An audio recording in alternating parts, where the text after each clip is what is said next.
Welcome to the deep dive. Today, we're getting into a topic that really sparks a lot of debate: lion hunting in South Africa. It certainly does. We've got this stack of source material here, and our mission, well, it's what we always do: unpack it for you, pull out those key insights, maybe some surprising facts. Yeah. And this particular set of sources gives a very specific viewpoint, focusing, quite heavily on how the activity supposedly helps conservation. So we're just aiming to give you a clear look at what these specific sources are claiming. Absolutely. And you're right, it's a topic that generates strong feelings.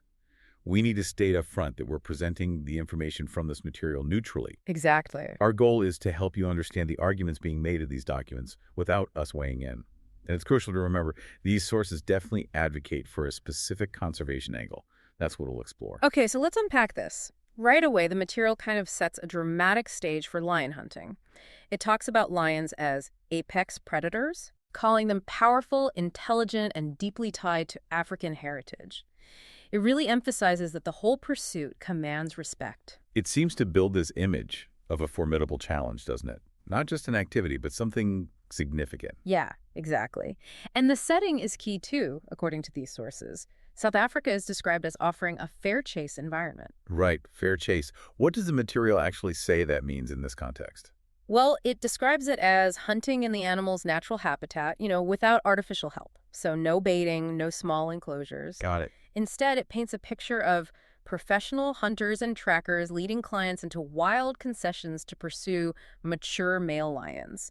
So it emphasizes skill tracking in a big, wild area. And what's really interesting is how much detail they go into about the process. It's not just the end result. How so? They talk about days of tracking fresh spoor, listening for roars in the distance, and then that intensity of facing Africa's most feared predator up close.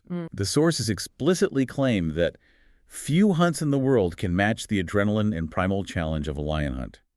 It sounds incredibly demanding, based on their description. So it's framed less like a simple pursuit and more like this almost elemental confrontation. Pretty much. That intense description seems designed to shape how you perceive the whole thing. You're getting that detailed picture is important, right, for understanding the perspective the source is trying to convey. It's not just glossing over it. Definitely. It adds a layer of gravity to their narrative. Okay, but inevitably, this brings us to the controversy. Lion hunting is, well, controversial. Understatement, maybe? Perhaps. The material acknowledges this, though. It says it's often misunderstood in the global media, and this is where it pivots to its main argument. Yes, this is the core of it. The claim that regulated ethical lion hunting plays a critical role in conservation. That's the central thesis here. Regulated and ethical being key terms they use. Crucial.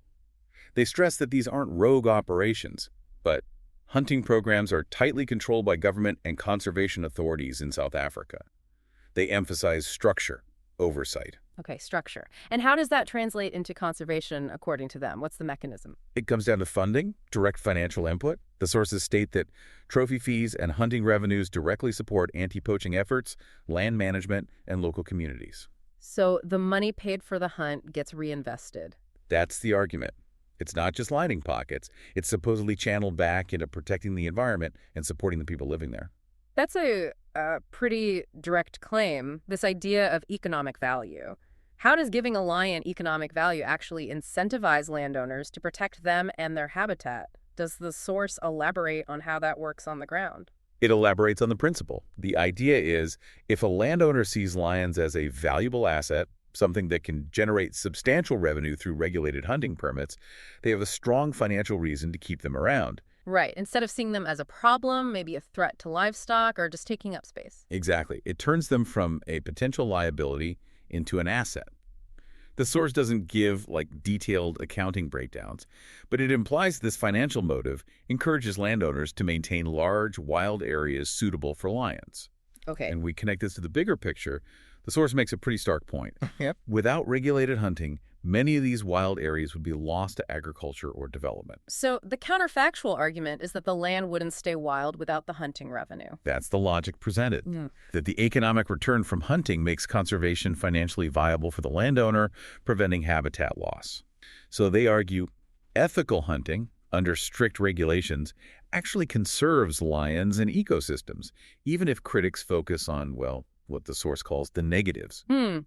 So to recap that central claim from the material, this activity, often viewed negatively, is presented as a necessary tool for preserving both the lions and the land they need to survive. It definitely challenges common perceptions. It's certainly the core message coming through these documents. Now, the sources also seem to put a lot of weight on the expertise involved. They talk about unmatched experience in dangerous game. Yes, they do. They highlight how the experts involved use deep knowledge of predator behavior, tracking, and bushcraft. So it's more than just being a good shot. Much more. It's about understanding the animal, the environment. Things like interpreting tracks to know an animal's age or condition, which allows for selective hunting, targeting specific older males, for instance. It's portrayed as highly skilled. And this ties back to their conservation claims. Absolutely. The sources emphasize professionalism, respect for the animal, and an emphasis on conservation and how these operations are run. It suggests a careful, knowledgeable approach.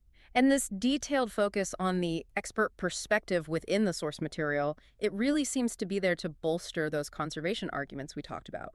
It lends credibility to the claim that it's a managed, considered process, not just random.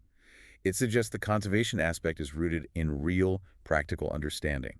Okay, so wrapping this up, what we've really unpacked from this material is this central tension, this core conflict.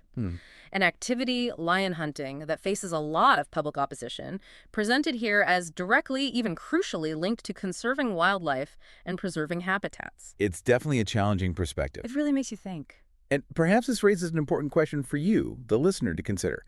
How does this whole concept of giving wildlife economic value, even through something as controversial as hunting, actually influence conservation strategies? Right. What are the real-world impacts? Exactly. And what does this specific viewpoint we've explored today reveal about the very complex and often difficult choices being made in conservation efforts across the globe right now? It's definitely something to chew on.